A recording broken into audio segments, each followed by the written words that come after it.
JDU के रामचंद्र, क्या होगा उनका? हमारे साथ हैं उनके बेहद करीबी, बेहद खास कन्हैया सिंह जी। ये जो भ्रष्टाचार का आरोप लगा ज़मीन को लेकर के, क्या वाकई उन्होंने अकूत संपत्ति जो जुटाई है वो भ्रष्टाचार से है? पहले तो मैं बता दूं कि त्रेता युग में जो रामचंद्र जी के साथ हुआ है, कलयुग में भी वही होगा। जिस अकूत संपत्ति की बात की जा रही है, पहले बताइए कि मुझे कोई ज़मीन खरीदना कोई पाप नहीं करता है। ज़मीन खरीदना मतलब भ्रष्टाचार नहीं है।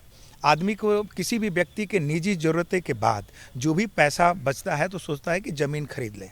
जिस अकूत संपत्ति की बात कर रहे हैं लोग, प्रकाश जी, वो खेती लायक ज़मीन है। उनके गांव के इर्द गिर्द जाइएगा, प्रखंड और पंचायत की ज़मीन है, जिसकी कीमत जो होगी, जिस समय लिया गया है, वो 1000 रुपये कट्ठा या लाख रुपए बीघा होगा। उसी संपत्ति को जोड़ के खंड खंड में लिया गया है, वो भी एक साथ नहीं।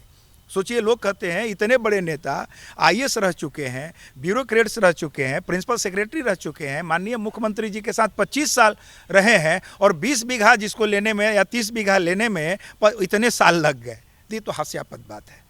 आप ये जान लीजिए, वो ज़मीन न तो उन्होंने अपने नाम से खरीदी है, न उनके अकाउंट से ट्रांसफ़र हुआ है।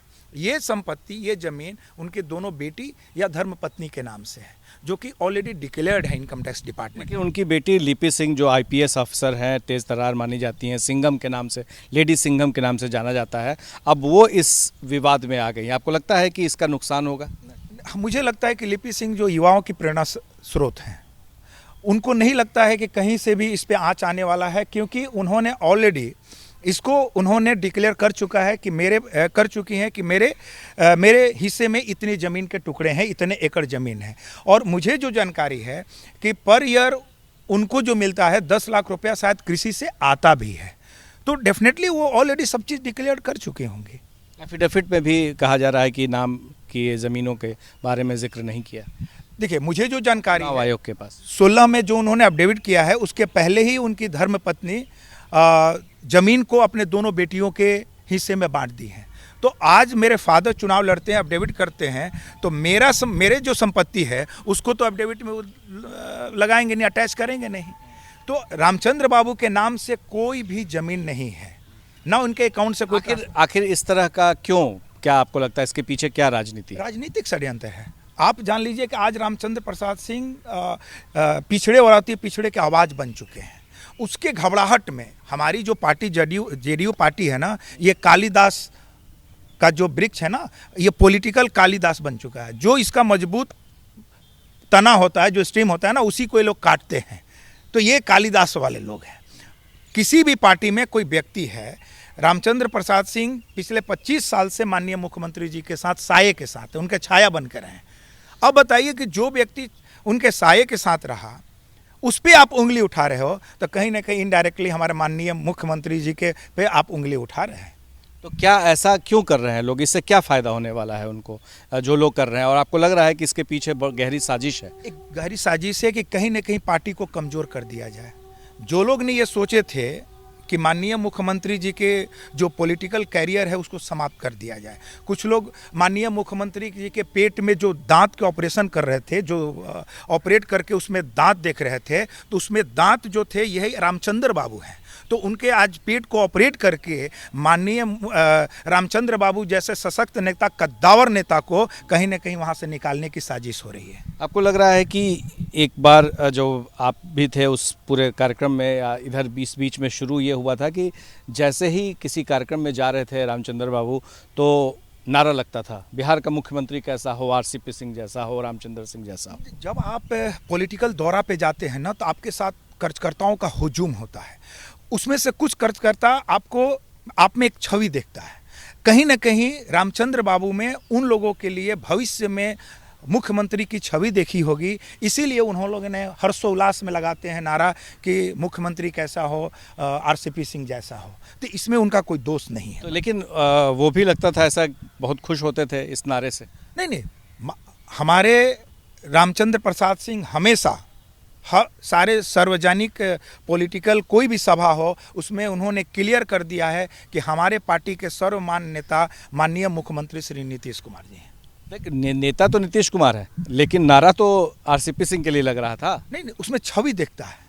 कोई भी पब्लिक, कोई भी कार्यकर्ता देखता है कि नेक्स्ट सक्सेसर कौन होगा। तो आप उनमें सक्सेसर दिख रहे हैं? एकदम सक्सेसर है, इसमें कहीं कोई शक नहीं है। जो व्यक्ति इस पार्टी में पूरी जिंदगी तन मन से पूरे खून पसीना लगा दिया हो, वो व्यक्ति सक्सेसर नहीं है तो कोई बाहर से आए हुए आयातित व्यक्ति तो इसमें कभी बन नहीं सकता है।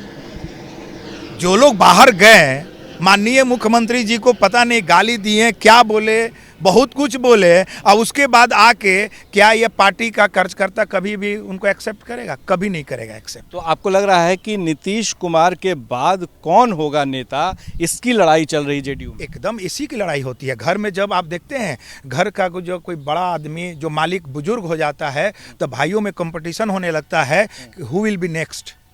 तो ये सारी लड़ाई वही है, और सब एक दूसरे को निपटा रहे हैं। लेकिन रामचंद्र प्रसाद सिंह कभी भी किसी के बारे में निगेटिव सोचते ही नहीं है। ये हमेशा बिहार के पिछड़े, अति पिछड़ा, दलित, महादलित, युवाओं और महिला के बारे में सोचते रहते हैं।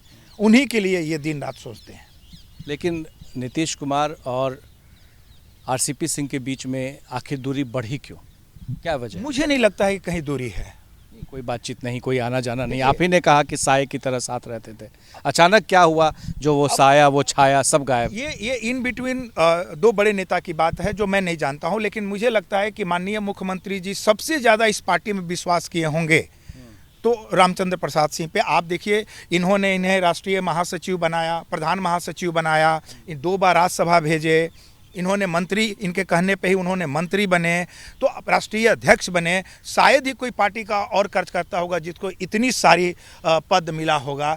तो आप कैसे कह सकते हैं कि इनसे ज़्यादा और किसी पे वो विश्वास? आपको लग रहा है कि ये सब होने के बाद अब आरसीपी सिंह का कोई भविष्य जेडीयू में नहीं है?